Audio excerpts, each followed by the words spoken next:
सबसे पहले बात बुलेटिन में बीजेपी के मिशन निकाय की लखनऊ से बड़ी खबर सबसे पहले आपको देते हैं। मुख्यमंत्री आवास पर बीजेपी कोर कमेटी की बैठक चल रही है। सीएम, दोनों डिप्टी सीएम, प्रदेश अध्यक्ष और संगठन महामंत्री इस बैठक में इस वक्त मौजूद हैं। निकाय चुनाव के दूसरे चरण के प्रत्याशियों पर अंतिम मोहर लगने वाली है। 11 मई को दूसरे चरण का मतदान होना है। 13 मई को निकाय चुनाव के नतीजे आ जाएंगे।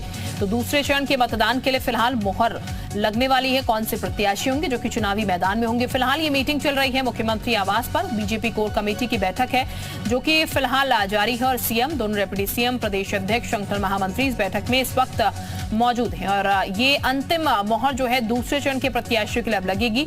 11 तारीख को मतदान होगा दूसरे चरण का, 13 तारीख को नतीजे सामने आ जाएंगे। तो ये बता दें आपको, 2 चरणों में निकाय चुनाव की वोटिंग होगी और उसके बाद नतीजे जो है वो सबके सामने होंगे। फिलहाल दूसरे चरण के प्रत्याशियों की लिस्ट पर यह मोहर लग रही है। जल्दी ये लिस्ट सामने भी आ जाएगी। कौन से प्रत्याशी कहां से चुनावी मैदान में लड़ेगा, ये पूरी एक रूपरेखा तैयार होकर इस पर अंतिम मोहर जो है वो लग जाएगी और उसके बाद जनता के समक्ष ये प्रत्याशियों की सूची जो है वो रख दी जाएगी। नीतीश इस वक्त हमारे साथ ज्यादा जानकारी के साथ जुड़ चुके हैं। नीतीश, फिलहाल बैठक चल रही है और ये कहा जा रहा है दूसरे चरण के जो प्रत्याशी हैं उनको लेकर यहाँ पर अंतिम मोहर लग रही है। ये जो लिस्ट है वो कब तक जारी हो जाएगी और क्या जानकारी है और इस बैठक को लेकर?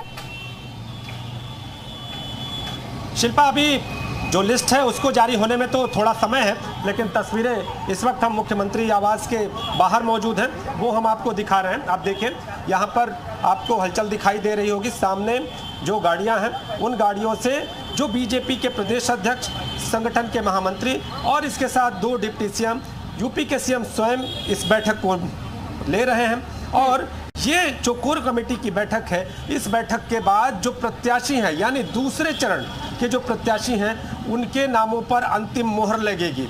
आज दिन भर की बात कर लूं तो आज जिस तरह से भारतीय जनता पार्टी के प्रदेश मुख्यालय में संगठन के जो पदाधिकारी हैं, पहले उनके साथ जो बीजेपी के प्रदेश अध्यक्ष हैं उन्होंने बैठक की, नामों पर चर्चा की और उसके बाद अगर बात करें तो यहाँ पर जो बीजेपी के प्रदेश अध्यक्ष हैं और उनके साथ जो अगर बात करें तो संगठन महामंत्री और दोनों डिप्टी सीएम, यूपी के सीएम, सभी जन यहाँ पर बैठकर जो आने वाले जो दूसरे चरण के जो प्रत्याशी हैं उनके नामों पर अंतिम मोहर लगाने का काम कर रहे हैं। आपको बता दें कि भारतीय जनता पार्टी कहा जाए कि पहले चरण के चुनाव के बाद दूसरे चरण के जो प्रत्याशी हैं उनको पूरी तरह से जनता के बीच में रहकर सरकारी नीतियों के किस तरह से जो नीतियों पर चलकर आगे बढ़ाने का काम करें, इन सारे विषयों को यहाँ पर रखा जा रहा है और उसके तहत यहाँ पर प्रत्याशियों का जो चयन है वो किया जा रहा है। तो बिल्कुल काफी ज्यादा हलचल यहाँ पर देखने को मिल रही है। नीतीश, आप निगाह बनाए रखिएगा, अपडेट आपसे लगातार हम लेते रहेंगे। अभी के लिए आपका बहुत शुक्रिया तमाम जानकारी देने के लिए पूरे मसले पर।